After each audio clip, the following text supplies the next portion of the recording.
We will take a quick look at the Midwest weather forecast and get an update on what's happening in the used machinery market. Then, let's talk about taking care of ourselves and things we can all do to improve our mental health.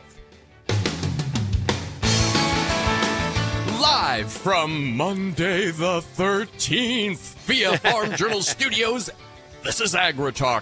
This morning we'll begin with a conversation with Machinery Pete Greg Peterson. Then it's Monica McConkey from eyesonthehorizon.org. Directly following the news, a weather update from Kirk Hinz from BAM WX. I'm the handsome newsman Davis Michelson. Now, say hello to the host of AgriTalk, Chip Flory. All right, Davis. Hey, thank you so much. May 13th? Yeah. That's May like 13th. the middle of the month already. Almost, amigo. Holy smokes, dude. Yeah. Wow, here we are. Exciting here stuff. we are. Mm-hmm. Yeah. The progress of the crop that was planted before the rain delay is pretty doggone impressive. I did some driving around northeast Iowa, eastern Iowa over the weekend, and things are up. Things are looking really good out there. It's just that there are still too many bare fields, and we need to get some progress made. So we'll talk with Kirk from BAMWX.com, find out if there's a window, if there is a window of opportunity. And for so many producers, I think that's what they need. It's not like they need a full week. If they had call it 3 days, 3.5 days, a lot of guys are going to be getting close to finishing up. Okay. But they still need those 2.5, 3 days, something like that. So Yeah.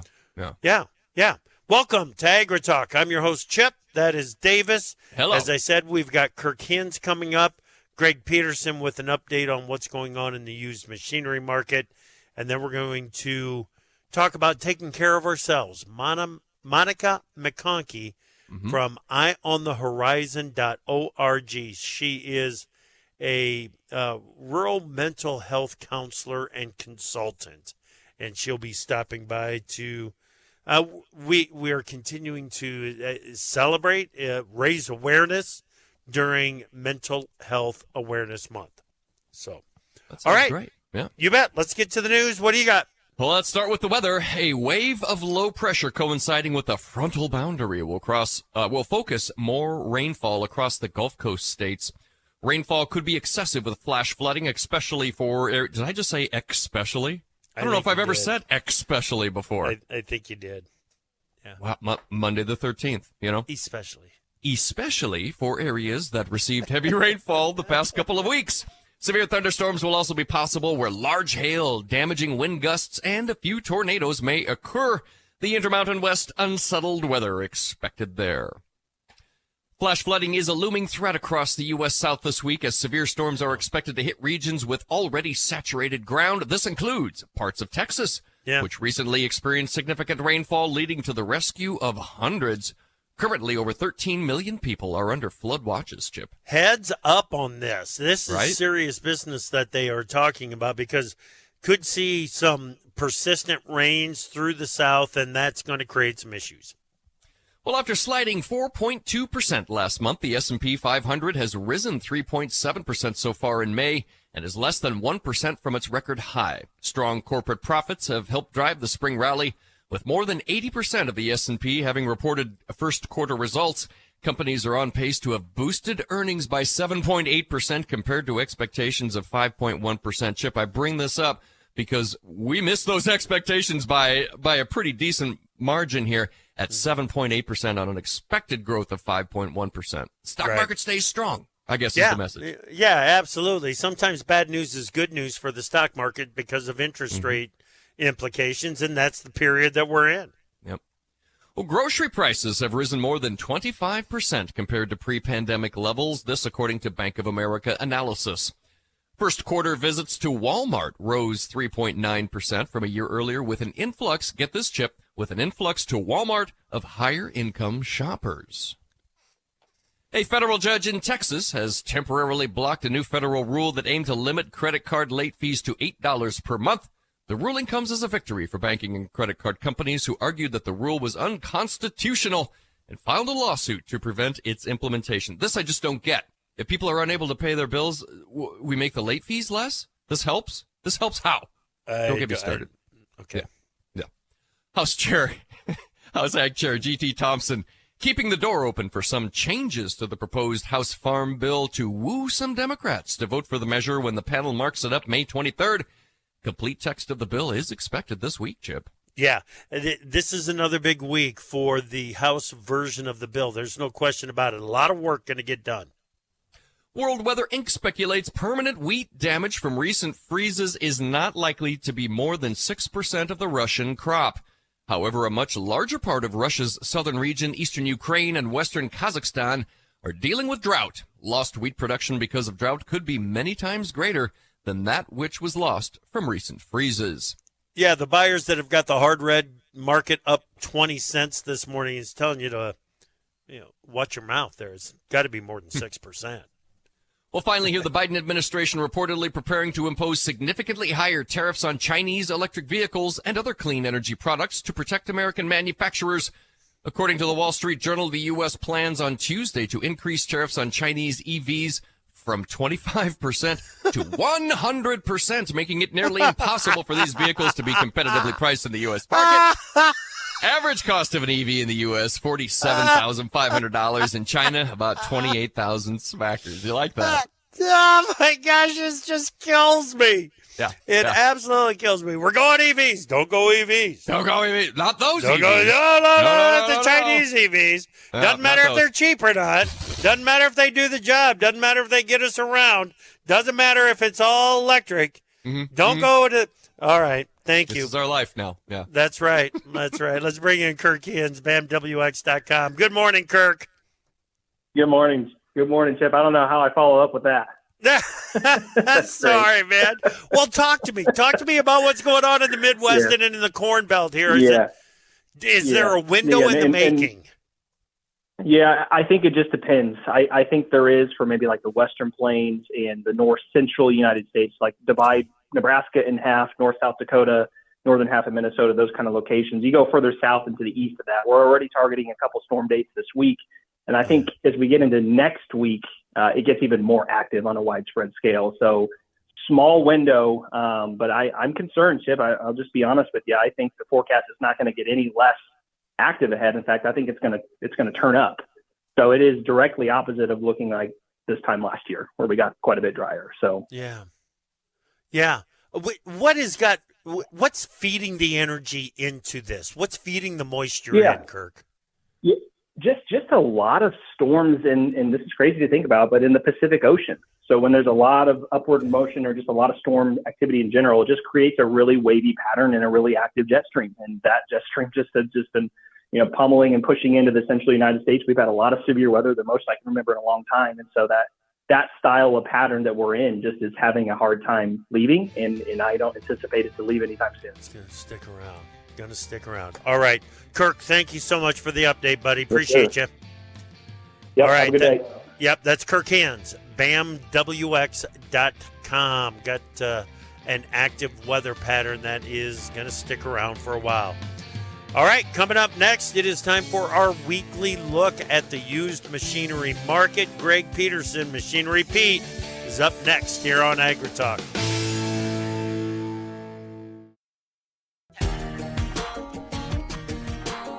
Machinery Pete here, folks. This segment of AgriTalk brought to you by our friends at Dakota Ag Innovations, makers of Dakota Shine, the best way I've seen to fix faded paint. Go to dakotashine.com or call 888-996-7801. Welcome back to AgriTalk. I'm Chip. Glad that you are with us. Let's bring in Greg Peterson, Machinery Pete.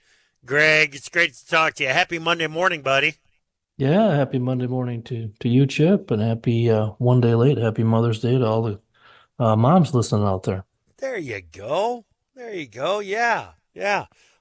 We had a good Mother's Day. Here's something a little strange that happened in our family this weekend. We were exchanging, giving the mothers and the grandmothers and everything cards Had some of the family together, and my daughter and I picked out the same card for my wife. Well, great minds think alike, I guess, huh? There you go. That's the path that we decided we were going to go down. Yes. Not that it's the same weird sense of humor. We're going with the great minds. Yeah. Some days, I think, Chip, it's appealing to me to maybe be a greeting card writer. Yeah. And just deal in happy thoughts. Yeah, wouldn't that be something? Some days are like that, but I think we ought to see if we can get ourselves published in some sort of greeting card. That would be fun. Chip Flory Greeting Company. I think we'd have a lot of customers out there. All right, let's get to the pick of the week. You've got a good one. Take us down to Oklahoma. Yeah, Saturday down in Calumet, Oklahoma. A little frog in the throat here, but my friends at Elite Auction Company had a consignment sale Saturday. Classic John Deere 4450, of course, iconic tractor model there. This was an 88 model, two-wheel drive with a loader, only had 4,028 original hours on it. Real solid unit, brought $70,000, which obviously, even with the loader, that's a strong price. Highest I've seen this year on a 4450. And right before we hopped on the air, Chip, I got looking at our website. We've seen almost 1,000 of them sold the last 24 years at auction. Average auction price this year is just over $36,200. And I got looking back, last 4 years, it's been real steady, about high 34, about 34.8 to about 36. So real steady there. But if you go back 20 years, year 2004, the average auction price was about $28,000. So it kind of shows you on these mid horsepower tractors with a little loader age tractors. Loader tractors. We have talked about this from time to time, Greg, that the loader tractors sometimes show up on your pick of the week as kind of a leader in the market, and here we are again. Yeah, the livestock sector has been real strong, obviously. So good used equipment in that realm has held up stronger than the big grain side. In fact, another example was last Friday. If we hop over to Wisconsin, Oxford, Wisconsin had a farm auction by Gavin Brothers Auctioneers in Real Estate, and they had a very low-hour loader tractor on that one. It was an 89 model Deere 4455 two-wheel drive. It only had 1,238 hours, original one owner listed. Now, it didn't necessarily maybe look like that, but, I don't know why, but, just a loader tractor, not used much. But nonetheless, it brought $71,000. So, again, for a low-hour tractor, they're very strong. The other item on that sale that caught my eye, Chip, was a Cedar, a like new Brilliant SS12. It brought $9,300. So, again, that was Friday, Oxford, Wisconsin. Wow. Okay. Yeah, that loader tractor, like you said, it might have been showing its wear and its tear, but still, with the low hours on there, popped it right up there and made it something that was certainly attractive to the bidders at that auction. Yeah. Well, I think both of those examples we gave, the pick of the week, the 4450 and the 4455 here, and it doesn't matter what color, it can be red. We've seen tons of New Holland loader tractors be very strong, Massey's.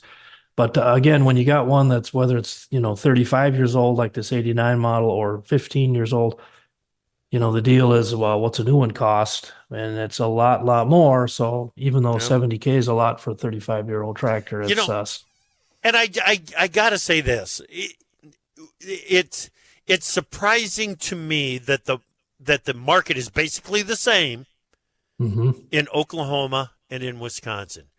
They're a world apart. It is, and over the almost 35 years I've been doing this, that never used to be the case till maybe 5, 7, 8 years ago. But when you get into these hot sectors like loader tractors or livestock equipment now, then geography doesn't matter. I mean, we might have time to talk about it here, but there was another sale on the livestock equipment front Saturday down in Elsie, Nebraska. A nice sale by McDermott Auction Service. And if we talk livestock equipment, They had a 2016 EB 53-foot aluminum livestock trailer that brought $70,000. So again, holy smokes! Well, yep, that's what there were. 2, 3, 4, 5, 6 folks that wanted it. Yeah. 8-year-old trailer there, and again, livestock sector's been strong. So here again, it doesn't matter that was in Nebraska or Pennsylvania or whatever. Yeah. That shows the strength of that sector. Yeah, it certainly does. What else did you notice there at that auction in Elsie? Yeah, they had some nice items. Again, McDermott Auction Service. They had a 13 model John Deere 8360R, just under 3,900 hours, went for $127,000.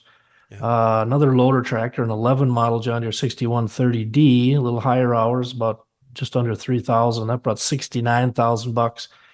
And wheel loaders continue to be strong when they're nice. And they had a 2009 Deere 524K.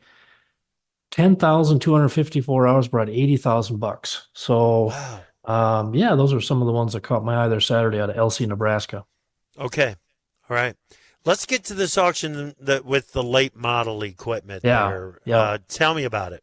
Yeah, it was last Tuesday, I think. We talk about some of these hot sectors, the livestock and some of these older tractors, but I do have to say it, to represent what's happening out there. The late model large horsepower tractors are recalibrating pretty aggressively, softer.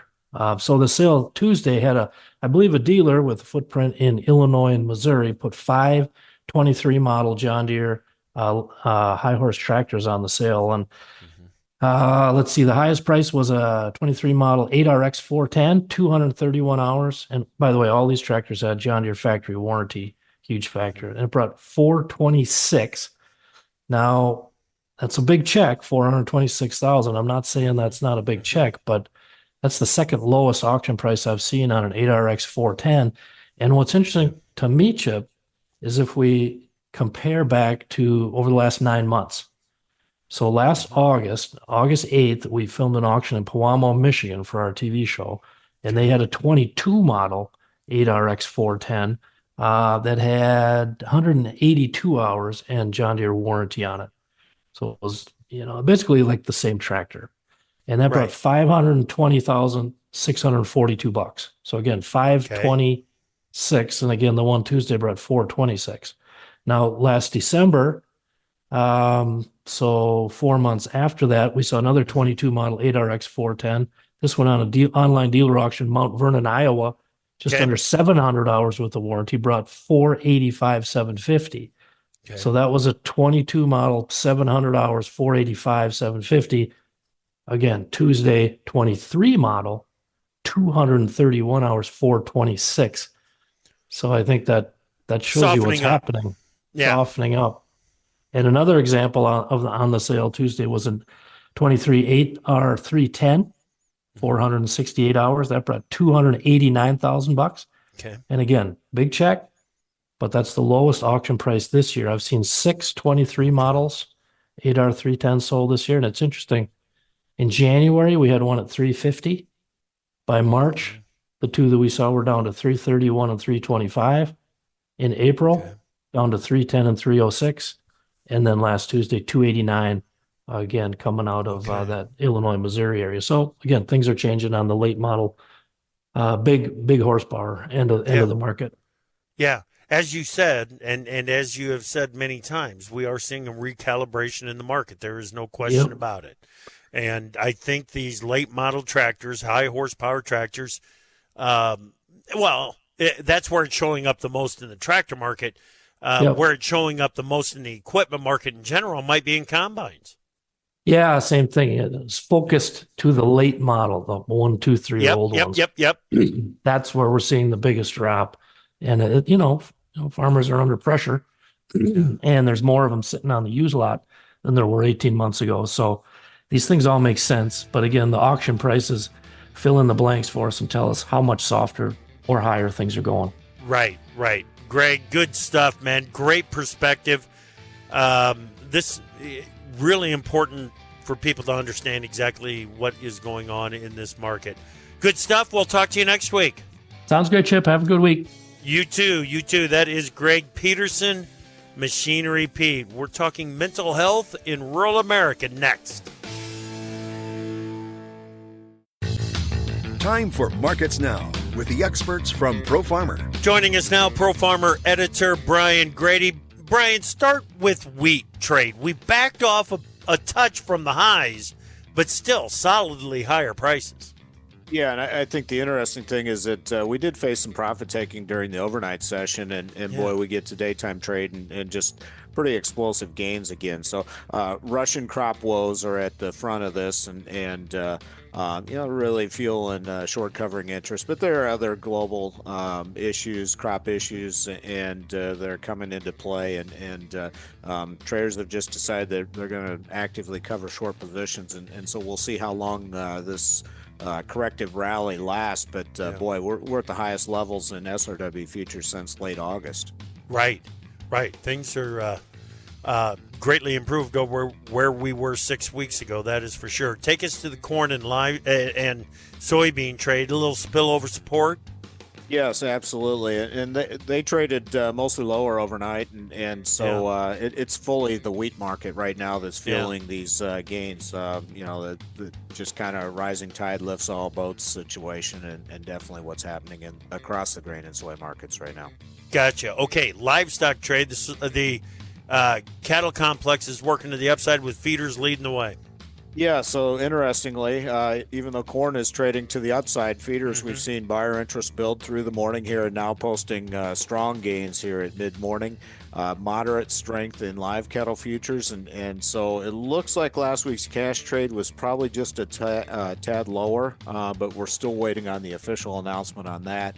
And then in the hog market, the May contract's a little bit weaker, but everything else is trading to the upside.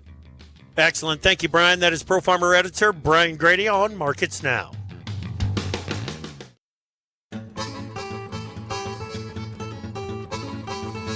Opinions expressed on AgriTalk do not necessarily reflect the views of Farm Journal Broadcasting, affiliate stations, or sponsors. I don't know what you're thinking. So call us at 855-4-TALK-AG and tell us what's on your mind. Welcome back to AgriTalk. I'm your host, Chip Flory. That's Joe Baklovic's group right there, right? It's Joe V's, Grease Hog. Grease Hog. That's right there is one thing that Joe does to take a break from the markets, kind of refresh. Yeah, he'll right? go out and grease up hogs. That's what he does. or maybe he does a little guitar playing. You know what? Music, I think that's probably music is like your release as well, isn't it? It really is. It really is. Yeah. My release and my curse. It's been with you for a while, hasn't it? Dang near 40 years now, brother. Can't shake it. Well, nope. That's good. We're all better for it. Oh, stop. We are. You're going to make me sing if you're not careful. May is Mental Health Awareness Month. Mm-hmm. And we being Big Apple Joe Stackler, myself and Davis, we've committed over the years to participating in the effort to raise awareness around some of the mental health issues out there in the farm community. And we're doing that again today. We've got Monica McConkey. She is a rural mental health counselor and consultant at eyeonthehorizon.org. Monica, it's great to talk with you again. How are you?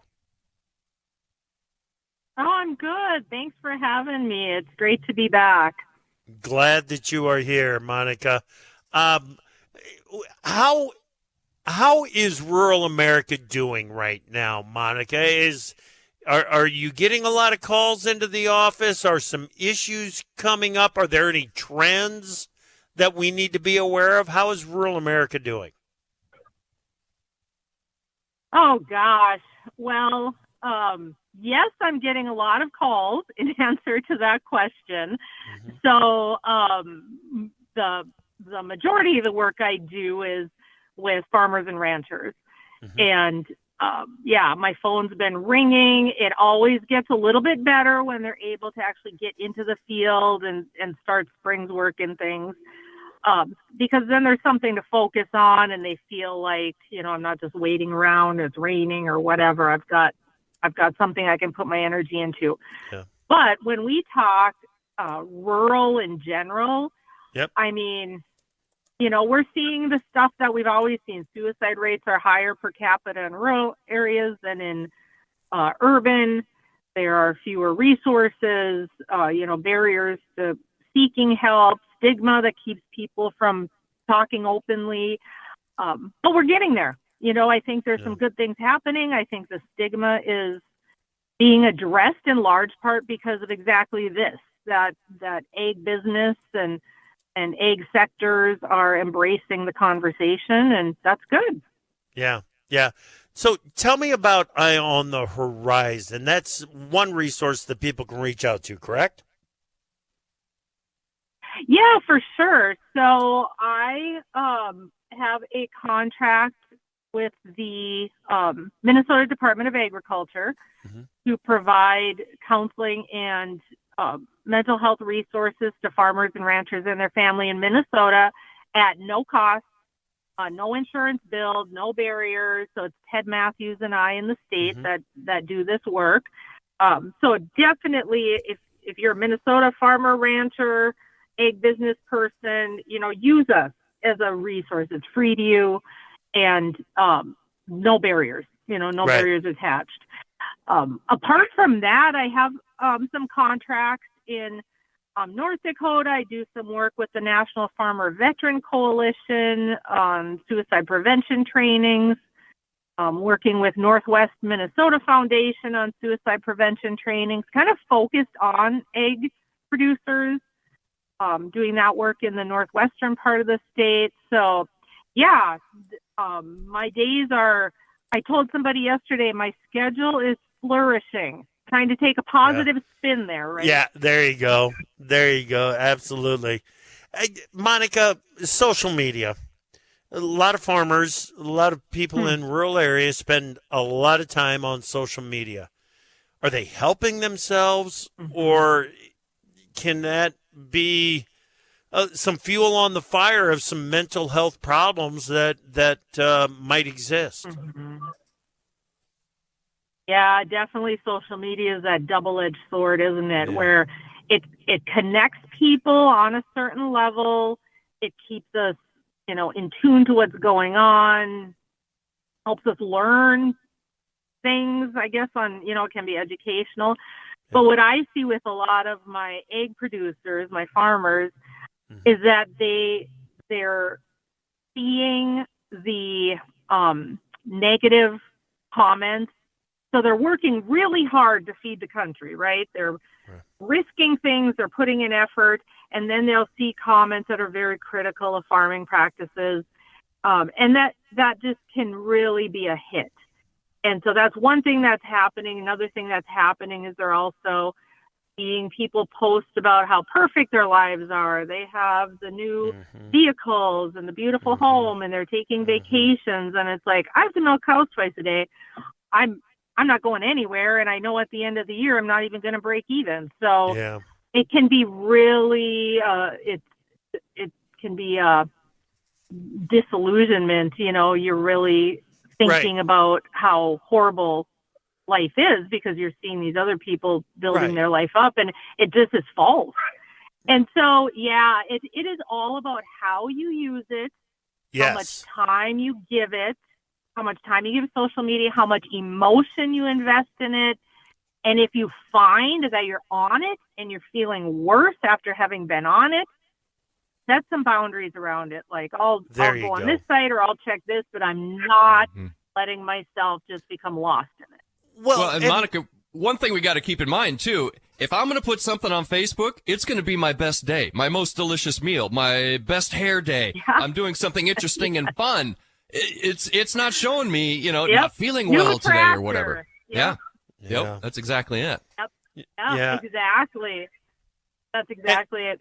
And of course, you have those people that are brutally honest and they air everything, but not typically.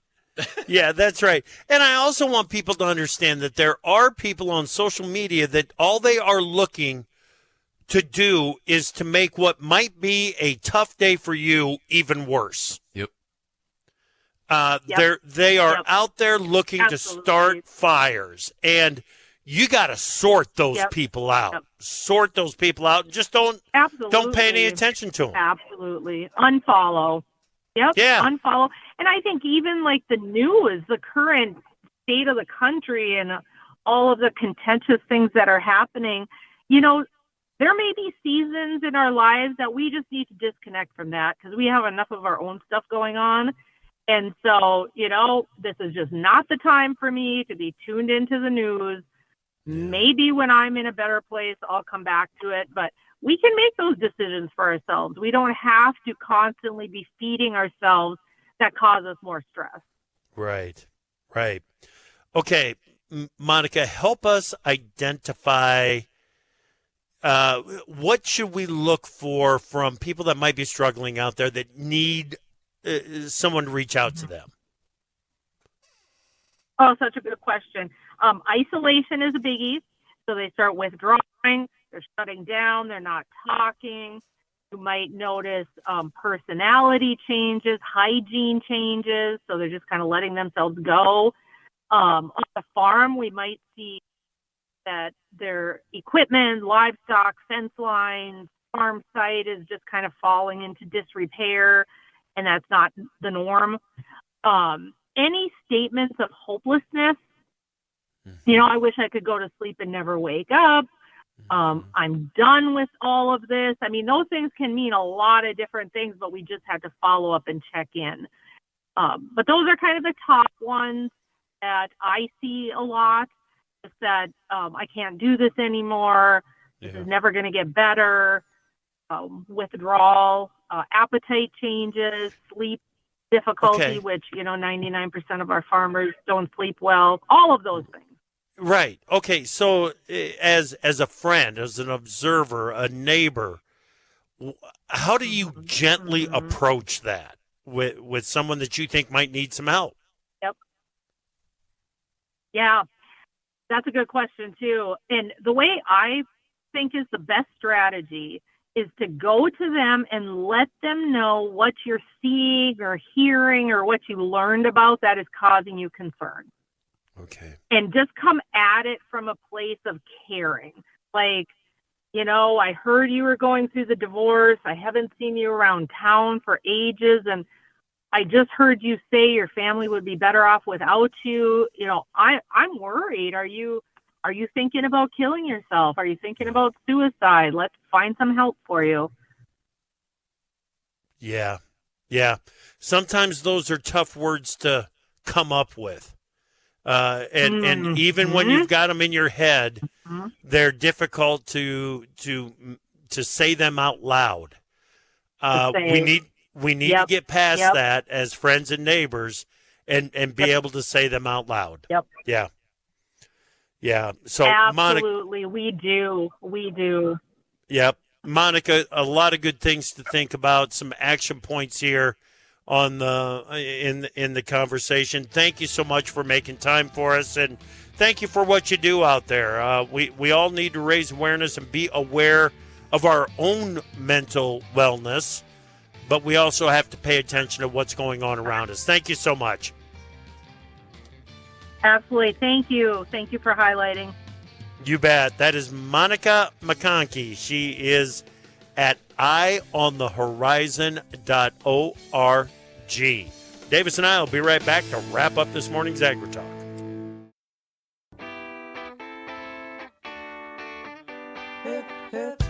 Our name says it all. AgriTalk.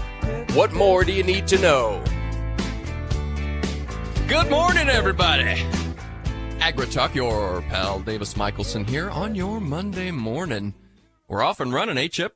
Yeah, I feel pretty good. Yeah. I don't think there's any stopping it now. We've already done most of the morning show. I mean, we're cool. 66 degrees, rain starting in about 2 hours, cloudy here in Kansas City. We're expecting about 2.5 days of rainish weather down here starting now. pretty much. Gotcha. We are 66 degrees, and it's sprinkling. Sprinkling. Okay. It's been sprinkling most of the morning. We've barely gotten the cement wet, but it's sprinkling. Okay. Yep. Yeah. The conversation with Machinery Pete kind of started in an unexpected spot, and I just thought I'd pick that up a little bit for our Monday morning. You had talked about starting a greeting card company, right? And I thought to myself, let's get this young rascal going. Let's give him a couple. Let's give him a couple to get him started, and then then it's up to you to take it from there. But I've got a few here. Okay. Okay. So here are some cards that you might give to a farmer. All right. All right. You're 100% planted! ! Time to celebrate completed rows with raised glasses in your dancing clothes. The rain will fall and the sun will shine. Enjoy the show with a glass of water. Nice. There's one. Very well done. How about this one? When life is too much and the kids bleat like lambs, when your trenches won't close and the wayward wind blows, think about a new skid loader. That's so Another beautiful. One. Your dog ran away. You're gonna make me cry, man. Here's this one. Now this one is for one of the darker times. Okay. Your dog ran away. Ooh. So sorry for your loss. Take heart. Now the neighbor has to feed him.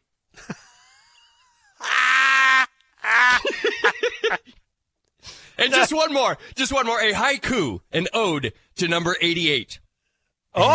Anticipation. This cow continues to swell. She may drop 6 calves. There could be some sort of a record set. There may be. 5's the record. 5's the That's record. Right. That's right. You can do it, 88. We believe in you. She's large. She is. She is very much large. Yes. She's starting to struggle a little bit. You must have seen the update from this morning.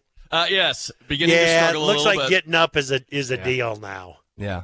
Yeah. Boy, I hear you, sister. You know what I mean? I'm with you. I'm with you, honey. I'm gonna rewind this. I'm gonna rewind us a month.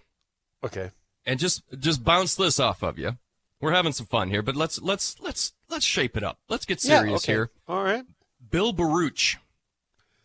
Yes. Blue Line Futures. Yes. Told us on April 17. Okay. A lot of the haves, he was using that term, the haves and have-nots. Mm-hmm. A lot of the haves are supporting the service industry. Yeah. Very much so. And now in the news here, I had a story, grocery prices up 25% according to Bank of America, but they also included this little nugget, first quarter visits to Walmart by higher income shoppers rose 3.9%.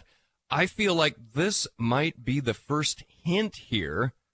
You know, the Smiths aren't shopping at Banana Republic for their shirts anymore. They're not going here they're not going to Whole Foods for groceries anymore. Now we're seeing more and more of them slide into that Walmart sort of, lower priced shopping kind of a thing. It strikes me, and I wonder if I'm completely all wet now that I've wasted 2 minutes of airtime gambling that this was something. I think you are exactly spot on. And when we think about how the economy is going to chug forward, there's lots of evidence out there that the recovery from that pandemic low was still taking place. But the recovery is pretty much wrapped up now. It is what it is. The economy is what it is, and what's left is organic growth in the economy. So how much is there? How much real growth is there in the economy going forward? This is something, coincidentally, this is something that occupied my thoughts on some of the drive over the weekend, okay? Just where does the growth come from? Is it still going to be in the service sector? Well, probably. But for the first time in some time, is that service sector going to have to borrow a phrase from Greg Peterson, Machinery Pete, is it going to have to recalibrate? Mm-hmm. Can it recalibrate? Is there some recalibration in the grocery store coming? Or can it recalibrate? I'm not too sure that we can answer positively to the can it recalibrate, whether we're talking about services or grocery store. Hey, my truck is in getting an oil change this morning. There's no way it's going to be cheaper than the last time I was in there. No way. Nope. No way. So if I'm spending more on that, am I going to have to spend less in other places? Yeah. That's the way it works when you're on a budget. Yep. And so where am I going to take it out of? I'm not exactly sure yet. And the employment data especially would be absolutely shocking when you're talking about growth within various sectors. I would love to see the number if we just strip out all the government jobs that have been added. Strip out all the government work. And let's see what those numbers look like then. I think it would be pretty shocking. Yeah, we talk about revisions to past data and how most of it has been to lower past job growth numbers. If you start stripping the government jobs out of that jobs data, it doesn't look very good at all. Now, the number of new jobs, government jobs in April slowed down considerably from the previous 6 months, but they were still there. They were still there. We got to talk more about the economy this afternoon. We're going to get Jim McCormick from agmarket.net in here. We'll talk about what's going on in the grain markets. We'll talk with the economy as well. Tomorrow morning here, we've got Senator Chuck Grassley from Iowa on AgriTalk.